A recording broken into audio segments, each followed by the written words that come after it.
नमस्कार, मैं हूं रंजीत और लेकर आ रहा हूं आपके लिए किस्से और कहानी रंजीत की जुबानी। सबसे पहली सीरीज किस्से कासगंज के। यहाँ गंगा के दो रूप हैं, एक जीवंत है, एक इतिहास स्वरूप है। यहाँ गंगा की धार है, सतयुग का सार है। कण कण में विष्णु भगवान है, क्योंकि वराह अवतार है।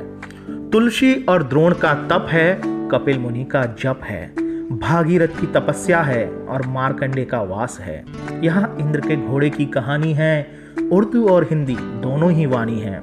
खुशरो की ख्वाहिश है, शायरी की पैदाइश है। भृगु का आश्रम है, द्रुपद की राजधानी है। पाटलावती की शक्ति है, पटियाली की कहानी है। यहाँ का सुनहरा पौराणिक इतिहास है। ये कासगंज है, इसमें सृष्टि का आरंभ है और मार्कंडे की चिरंजीविता का वास है। यहाँ महामृत्युंजय की कल्पना है, यहाँ मृत्यु पर विजय की साधना है। महामृत्युंजय मंत्र इसी धरा की तो रचना है। यहाँ सब कुछ तो अपना है। तो कासगंज के इतिहास से रूबरू कराऊंगा मैं खुद यानी रंजीत। देखिए किस्से कहानी रंजीत की जुबानी एपीसी न्यूज पर।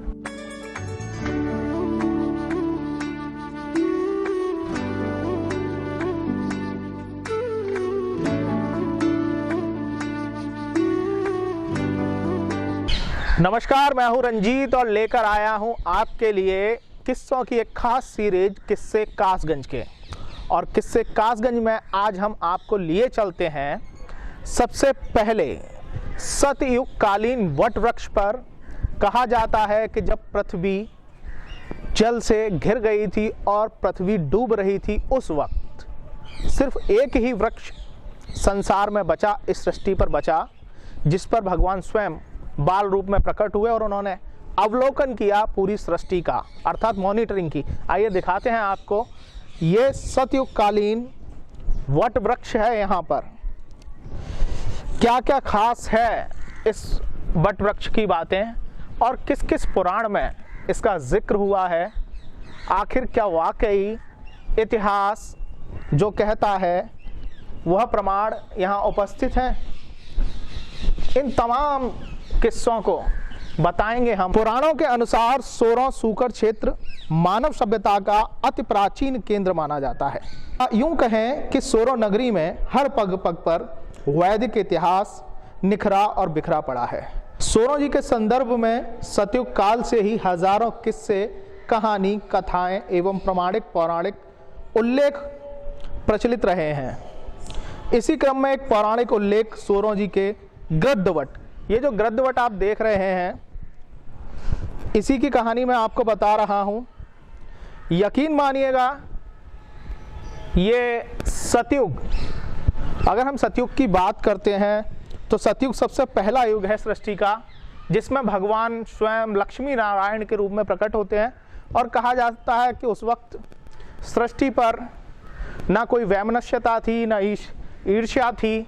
दूध और घी की नदियां बहा करती थीं उस वक्त, और जो मानव की आयु है वो आयु भी कई 100 वर्ष हुआ करती थी। तो ये वट वृक्ष है, गृद्धवट कहा जाता है इसको। सोरों सूकर क्षेत्र, यही वो जगह है, कहा जाता है कि जब पृथ्वी रसातल में जाती है तब भगवान जो विष्णु का अवतार है, वराह का अवतार, वह अवतार वराह के रूप में प्रकट होता है और पृथ्वी को रसातल से ऊपर लेकर आते हैं। तो ये था किस्सा सतयुग कालीन गृद्धवट का, जो कासगंज जनपद के सोरों में है। कभी मौका लगे तो देखिएगा जरूर इस गृद्धवट को, क्योंकि सोरों में संस्कृति है, पौराणिकता है और सतयुग के कुछ अवशेष हैं।